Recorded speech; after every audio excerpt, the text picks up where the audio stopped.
জয়গুরু বন্ধুরা, সবাই কেমন আছেন? সবাই ভালো আছেন তো? সবাই ভালো থাকুন, সুস্থ থাকুন। আমরা সবসময় এই কামনাই করি। আজকে কোনো পার্মানেন্ট বিষয় নিয়ে ভিডিও করার জন্য আসিনি। আজকে আমি আমার নিজের কিছু কথা আপনাদের কাছে শেয়ার করার জন্য আসছি।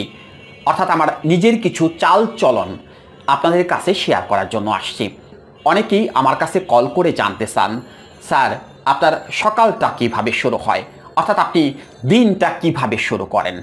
আবার যারা কাউন্সিলিং করেন আমার কাছে তারাও আমাকে কিন্তু জিজ্ঞেস করেন, স্যার আপনার লাইফস্টাইলটা আমাদের একটু বলুন। এর আগের একটি ভিডিওতে আমার লাইফস্টাইল সম্পর্কে আমি আলোচনা করেছি, অর্থাৎ একটা ভিডিও শেয়ার করা হয়ে গেছে। আজকের ভিডিওতে আমি সকালটা কিভাবে শুরু করি সেই জিনিসগুলো শেয়ার করার চেষ্টা করব। আপনারা একটু ধৈর্য সহকারে ভিডিওটি দেখতে থাকুন। আমার মতো চলতে হবে, আমার মতো সকালটা শুরু করতে হবে এমন কিন্তু কোনো কথা নেই। আপনারা আপনাদের নিজেদের মতো যেটা ভালো হয়, যেটা ভালো মনে করেন, বা অন্যান্য যারা আছে তাদের পরামর্শ নিয়ে যেটা ভালো হয় আপনারা সেটাই করার চেষ্টা করবেন।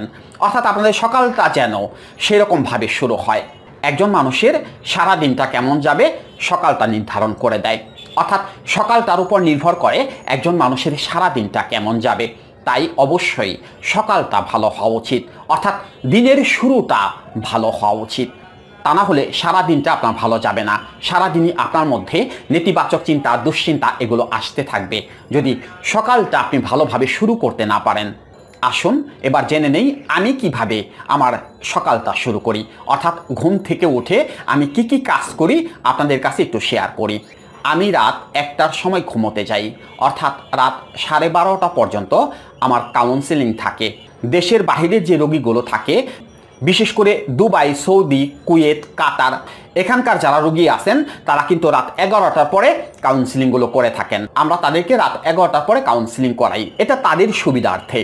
তারা সারাদিন কাজ করে, কাজের মধ্যে থাকে, সেই জন্য তারা একটু বেশি রাত বেছে নেয়, অর্থাৎ রাত্রের কাউন্সিলিংটা তারা পছন্দ করে। রাত 12:30টায় কাউন্সিলিংয়ের পর্ব শেষ করে 1টার সময় আমি ঘুমোতে যাই। ঠিক ভোর 5টায় আমি ঘুম থেকে উঠি। আমার কিন্তু অ্যালার্ম দিতে হয় না, কোনো কিছু করতে হয় না। আমার এমনিতেই ভোর 5টার সময় ঘুম ভেঙে যায় বা এই অবধি হয়ে আসছে। আমি ভোর 5টার সময় ঘুম থেকে উঠি। ওঠার পরে আমি কি করি, বিছানায় মেরুদণ্ড সোজা করে বসি। প্রথমেই মহান স্রষ্টাকে, অর্থাৎ দয়াল বা ঈশ্বর বা আল্লাহকে আমার মন থেকে শুকরিয়া জ্ঞাপন করি। আমি সুস্থ আছি, বেঁচে আছি, সেই জন্য স্রষ্টাকে ধন্যবাদ জানাই। তারপরে 1 গ্লাস পানি পান করি, ঠান্ডাও না গরমও না, এমন 1 গ্লাস পানি আমি পান করি। পানি পান করার পরে আমি 10 মিনিট ওইভাবেই বসে থাকি। আমি বেডে থেকে নামি না, ওইভাবেই 10 মিনিট বসে থাকি। ওই সময় আমি কিছু চিন্তা করি, চোখ বন্ধ করে কিছু চিন্তা করি। আমাকে কি করতে হবে, আজকে আমার কি কি কাজ আছে, আমাকে কোথায় কোথায় যেতে হবে, কার কার কাউন্সিলিং আছে, আজকে কয়টার সময় কার কাউন্সিলিং করাবো, কোন বিষয় নিয়ে আজকে কথা বলবো, এই বিষয়গুলো আমি ওই সময় চোখ বন্ধ করে চিন্তা করি, অর্থাৎ আমার প্রোগ্রামগুলো সেট আপ করে নেই। তারপরে আমি ওয়াশরুমে যাই, অর্থাৎ 10-15 মিনিট আমি ওইরকমভাবে বসে থাকার পরে আমি ওয়াশরুমে যাই। ফ্রেশ হয়ে এসে 2টো লবঙ্গ আমি জিহ্বায় দেই, খেয়ে ফেলি না, জিহ্বায় দেই। আমার ওই লবঙ্গ কিন্তু জিহ্বায় আধা ঘন্টা থেকে 40 মিনিট থাকে, অর্থাৎ আমি জিহ্বায় নাড়াচাড়া করতে থাকি। একটা পর্যায়ে যখন লবঙ্গ নরম হয়ে যায় তখন আমি গিলে ফেলি, কিন্তু আমি আধা ঘন্টা কমপক্ষে রাখার চেষ্টা করি জিহ্বার মধ্যে। লবঙ্গ জিহ্বায় দিয়ে আমি বের হয়ে যাই, অর্থাৎ আমি পার্কে চলে যাই। ঢাকা শহরের সবচেয়ে নামকরা পার্কে আমি চলে যাই। নামটা বললাম না, আপনারা বুঝে গেছেন যে ঢাকা শহরের সবচেয়ে সুন্দর যে পার্কটা আছে সেখানে আমি হাঁটতে যাই। সেখানে স্পেস অনেক বেশি, আমার ওয়ার্ম আপ করতে সুবিধা হয়, সেই জন্য আমি সেখানে চলে যাই। সেখানে গিয়ে আমি প্রথমে ওয়ার্ম আপ করি, অর্থাৎ আধা ঘন্টা কমপক্ষে আমি ওয়ার্ম আপ করি, গা গরম করি, শরীর থেকে ঘাম ছড়াই। তারপরে কিছু নর্মাল এক্সারসাইজ আছে আমি সেগুলো করার চেষ্টা করি, বিশেষ করে পুশ আপ দেওয়া, থাই মারা, বেলি মারা, এরকম যে নর্মাল এক্সারসাইজগুলো আছে সেগুলো করার চেষ্টা করি। তারপরে একটা গাছের নিচে বসি, ওখানেই একটা গাছের নিচে বসি। গাছের নিচে বসে 5টি প্রাণায়াম করার চেষ্টা করি।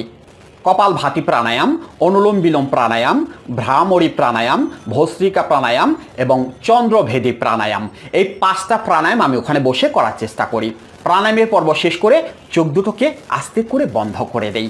তারপরে একটু দমের কাজ করি।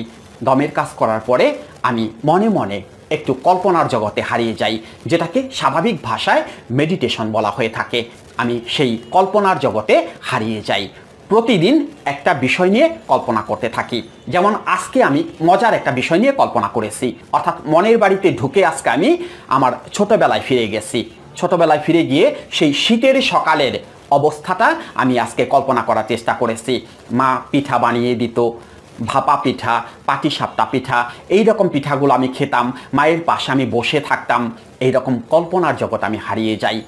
আর শীতের সময় আমাদের গ্রামে বিভিন্ন রকমের অনুষ্ঠান হতো, গরু দৌড়, ঘোড়া দৌড় এবং আরও বিভিন্ন রকমের মেলা অনুষ্ঠিত হতো। সেই মেলার দৃশ্যগুলো, সেই গরু দৌড়, ঘোড়া দৌড় দেখতে যেতাম আমি, বাবার সাথে যেতাম, বড় ভাইয়ের সাথে যেতাম, সেগুলো কল্পনা করার চেষ্টা করি। অর্থাৎ আমি সেই স্মৃতির রাজ্যে ফিরে যাই, আমি সেই কল্পনার জগতে ফিরে যাই। ছোট সময় আমি কি করতাম সেগুলো স্মৃতিচারণ করার চেষ্টা করি। ওই মনের বাড়িতে বসে, কল্পনার জগতে বসে বসে আমি সেগুলো স্মৃতিচারণ করার চেষ্টা করি। বাস এভাবে 10 থেকে 15 মিনিট কোথায় দিয়ে কেটে যায় সেটা আমি নিজেও জানি না, কিন্তু আমার ইচ্ছে করে আমি আরও সময় সেখানে পাস করি। আমি কল্পনার জগতে আরও কিছু সময় থাকি। আমার ভালো লাগতে থাকে, শুধু ভালো লাগা আর ভালো লাগা। মনের মধ্যে এক ধরনের অন্যরকম প্রশান্তি চলে আসে। আমার সেখান থেকে বের হইতে ইচ্ছে করে না, কিন্তু তারপরে যে আমাকে আসতে হবে, কাজ করতে হবে, কাজ আছে, কাজ করতে হবে, সেই জন্য আমাকে ওখান থেকে ফিরে আসতে হয়। আসার পথে মনটা এত ভালো থাকে, এত পবিত্র থাকে, মনের মধ্যে এত প্রশান্তি থাকে, সেটা বন্ধুরা আপনাদের ভাষায় প্রকাশ করতে পারবো না। কতটা আনন্দ আমার মনের মধ্যে থাকে। ওই যে আনন্দটা দিয়ে আমি শুরু করলাম, সেই আনন্দটা সারা দিন আমার মধ্যে থাকে। আমার মাথায় সবসময় সেই ছোটোবেলার স্মৃতিগুলো ঘুরতে থাকে। দুশ্চিন্তা আসবে কোথা থেকে, নেতিবাচক চিন্তা আসবে কোথা থেকে? কারণ আমি সকালেই আমার ব্রেনে যে প্রোগ্রাম দিয়ে রেখেছি, সেগুলো ভেদ করে নেতিবাচক চিন্তা, দুশ্চিন্তা এগুলো তো আসার কথা না, এগুলো তো আসবে না। আমি তো সকালেই সেরকম প্রোগ্রাম দিয়ে রেখেছি। তারপরে আমি বাসায় চলে আসি।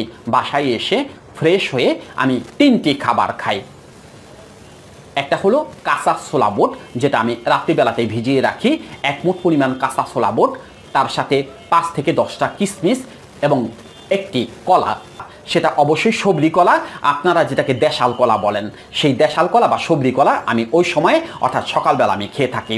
আমি কিন্তু আমার খাবারের তালিকায় অর্থাৎ সকালে কিন্তু আমি ডিম রাখি না, কারণ আমি ভেজিটেরিয়ান, আমি নিরামিষ ভোজি, সেই জন্য আমি খাবারের তালিকায় ডিম রাখি না। আপনারা অবশ্যই একটি ডিম রাখার চেষ্টা করবেন, অর্থাৎ একটি সেদ্ধ ডিম রাখার চেষ্টা করবেন। যেহেতু এক্সারসাইজ করার পরে, প্রাণায়াম করার পরে শরীর থেকে অনেক এনার্জি ঘাটতি হয়ে যায়, সেই জন্য সেই এনার্জিটাকে ব্যাকআপ দেওয়ার জন্য, অর্থাৎ এনার্জি লেভেলটাকে ঠিক রাখার জন্য আপনাদের সকালবেলা একটা ডিম রাখার প্রয়োজন আছে। একটা সেদ্ধ ডিম আপনারা খাবারের তালিকায় রাখবেন। তার সাথে আপনারা খুরমা খেজুর আছে, 1টা বা 2টা খেজুর রাখতে পারেন। আজোয়া খেজুর আছে, 1টা বা 2টা আপনারা খেজুর রাখতে পারেন। তার কমপক্ষে 1 ঘন্টা বা 1.5 ঘন্টা পরে আমি সকালের নাস্তা করি। সকালের নাস্তাও আমার একটু ব্যতিক্রমী হয়, সেটা হলো সেদ্ধ আটার রুটি। আমি কিন্তু সকালবেলা ভাত খাই না, অর্থাৎ সকালে ভাত কিন্তু আমার পছন্দ না। সকালে এবং রাত্রিতে আমি সব সময় রুটি খেয়ে আসছি। সকালে আমি সেদ্ধ আটার রুটি খাই। সেদ্ধ আটার রুটি কি এটা মহিলারা জানে, অর্থাৎ বাড়ির যারা মহিলারা আছে তারা জানে সেদ্ধ আটার রুটি কি কিভাবে তৈরি করতে হয়। এটা হলো যে গরম পানি ফুটিয়ে তার মধ্যে আটা বা ময়দা দিয়ে, সেই ময়দা দিয়ে রুটি তৈরি করা হয়, সেটাকে সেদ্ধ আটার রুটি বলে। আমি সেই সেদ্ধ আটার রুটি খাই 2টা, এবং তার সাথে প্রচুর পরিমাণে সবজি খাই আমি। যেমন কাঁচা কলা, পেঁপে, লাউ শাক, লাউয়ের ডগা, এগুলো দিয়ে আমাদের সবজি করা হয়, এবং তার মধ্যে সয়াবিন গোটা থাকে, এগুলো দিয়ে একটা নিরামিষ সবজি করা হয়। সেই সবজিটা আমি খুব পছন্দ করি এবং আমি অনেক বেশি খেয়ে থাকি। এই হলো আমার সকালের খাবার। আর এই যে কাজের কথাগুলো বললাম, এগুলো আমি নিয়মিত করে থাকি, অর্থাৎ এগুলো না করলে আমার ভালো লাগে না। আমার কাছে একটা নেশা হয়ে গেছে, আমাকে সকালবেলা ঘুম থেকে উঠতে হবে, হাঁটতে যেতে হবে, আমাকে এই কাজ করতে হবে, ওই কাজ করতে হবে, এটা আমার নেশা হয়ে গেছে। অর্থাৎ সকালবেলার সময়টা শুধু আমি আমার নিজের জন্য ব্যয় করি, সারাদিন ভালো থাকার জন্য। কেননা সারাদিন আমাকে প্রচুর কথা বলতে হয় বন্ধুরা, প্রচুর কথা বলতে হয়। কাউন্সিলিং করানো আসলে এত সহজ না। একজন মানুষকে মোটিভেট করা এত সহজ না, অনেক কষ্টের কাজ।